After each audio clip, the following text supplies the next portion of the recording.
Chers fidèles, je vous demande de ne pas vous scandaliser des propos que je vais tenir à présent, de ne pas vous indigner, de ne pas vous offusquer. Si je vous disais que je suis français d'origine marocaine et que je considère que nous sommes les meilleurs, que les Marocains sont les meilleurs, qu'ils constituent la race supérieure et que conséquemment, à partir de la semaine prochaine, dans cette mosquée, nous n'accepterons que les Marocains, exclusivement. Nous n'accepterons ni les Algériens, ni les Tunisiens, ni les Sénégalais, que les Marocains. Qu'en penseriez-vous? Alors je lis sur vos visages différentes réactions, l'incompréhension, le questionnement, la stupeur, et même la colère peut-être, l'indignation, et le sourire sur le visage de certains qui ont compris qu'évidemment, je n'étais pas sérieux. Mais j'ai fait cette introduction à dessein, pour atteindre un but. Voyez-vous, nous sommes choqués, horrifiés par ce que je viens de dire, n'est-ce pas? Nous sommes choqués par cela. Nous sommes choqués par ces paroles racistes. Mais nous qui sommes horrifiés, choqués par ces paroles racistes, parfois le sommes, parfois sommes racistes. Et on aime bien la théorie. Oh, nous sommes tous des frères en humanité, que nous soyons blancs, noirs, etc. On aime bien la théorie, mais la pratique, c'est l'éternel gouffre entre la théorie et la pratique. Mardi dernier, un jeune homme est venu me voir me disant ceci. Cher imam, je souhaite me marier avec une Française d'origine malienne, mais le père refuse. Pourquoi? Eh bien parce que je suis français d'origine congolaise, parce qu'il est congolais. Et ce père, il est peut-être avec nous, c'est un musulman qui va à la mosquée, qui prie, il est peut-être avec nous dans la salle, et il est même peut-être choqué par ce que je viens de dire. Il est même peut-être choqué par l'introduction que j'ai faite. Et pourtant, dans la même journée, il va refuser ce mariage par racisme. Voilà l'une de nos contradictions. Alors, par honnêteté intellectuelle et pour rendre à César ce qui appartient à César, je tiens à signaler que cette introduction a été pensée par un cheikh saoudien qui a fait la même chose, qui a fait cette introduction et qui a traité du même sujet, le racisme. Lorsque l'on se comporte ainsi, lorsque l'on fait preuve de racisme, eh bien nous adoptons le comportement du premier raciste, qui n'est autre que Iblis, que le diable, la'natullahi alayh. Puisqu'il dit à son créateur « Ana khayrun minh » je suis meilleur que lui, en parlant d'Adam alayhi salam. Pourquoi? Pour quelle raison? Est-ce parce parce qu'Iblis a accompli quelque chose de noble? Parce qu'il est plus pieux qu'Adam? Non. « Ana khayrun minh khalaqtani min nar wa khalaqtahu min tin » Tu m'as créé de feu et tu l'as créé d'argile. N'est-ce pas ce que l'on entend? Espèce de nègre, tu es noir. N'est-ce pas ce qu'on entend? N'est-ce pas similaire à ce qu'a dit Iblis, la'natullahi alayh? Et c'est la définition du racisme, car soyons précis. Le racisme est une idéologie qui, partant du postulat de l'existence des races au sein de l'espèce humaine, considère que certaines catégories de personnes sont intrinsèquement supérieures aux autres, ce qui est complètement aberrant et qui dénote un manque patent d'intelligence, tout du moins. Nous avons des exemples clairs dans la vie du prophète sallallahu alayhi wa sallam. Des exemples qui nous montrent que le racisme n'a pas sa place. Salman al-Farisi n'était-il pas de Perse? Cela ne l'a pas empêché d'être l'un des plus fidèles compagnons. Suhayb al-Rumi n'a-t-il pas vécu toute sa jeunesse, n'a-t-il pas passé toute sa jeunesse à Byzance? Ça ne l'a pas empêché d'être l'un des plus fidèles compagnons. Bilal al-Habashi n'était-il pas d'Abyssinie?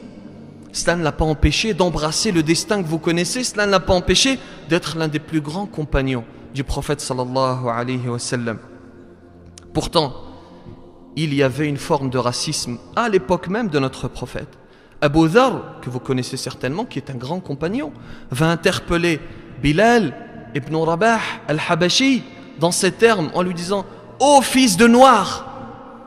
Et lorsque l'on va rapporter ces propos au prophète sallallahu alayhi wa sallam, il va répondre « Tu es un homme qui possède encore des caractères du temps de l'ignorance. » Chers musulmanes, chers musulmans, nous faisons également preuve de racisme social. Lorsque tu rencontres sur ton chemin quelqu'un qui a un métier modeste, qui est balayeur, qui est éboueur, qui est simple employé de bureau, tu le méprises. Tu le méprises, ce n'est qu'un employé de bureau. Et toi, tu es ingénieur, tu es PDG. Il est peut-être 1000 fois meilleur que toi. Il est peut-être bien meilleur que toi, car nous nous arrêtons aux apparences. Nous ne nous intéressons pas à ce qu'il y a à l'intérieur, ce qui est le plus important.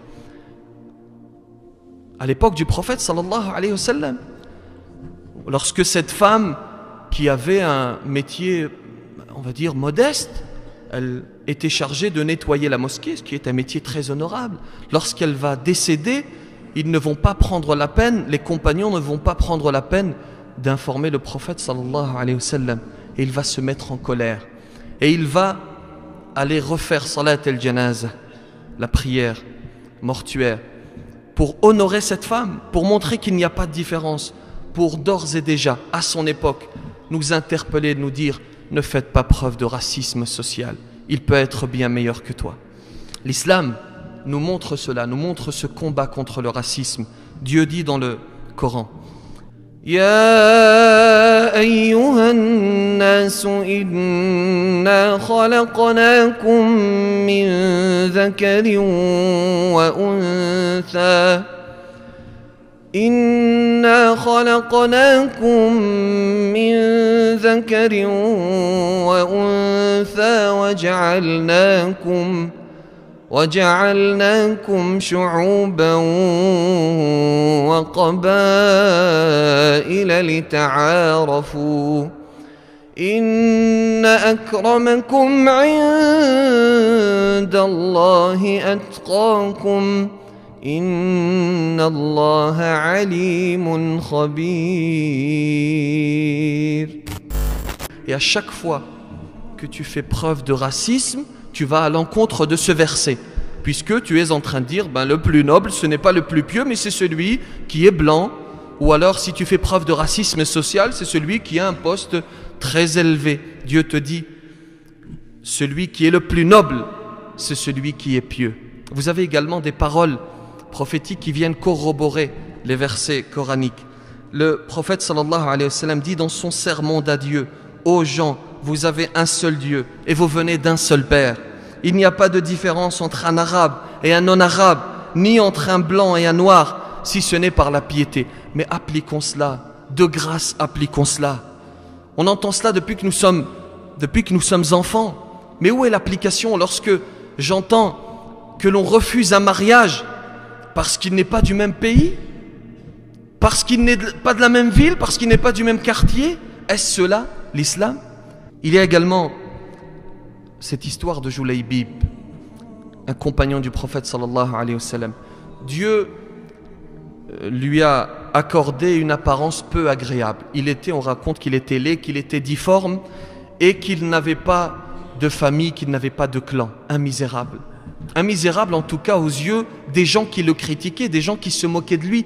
Ils se moquaient de lui pour la seule chose dont il n'était pas responsable: son physique, sa famille, son clan. C'est Dieu qui a décidé de cela.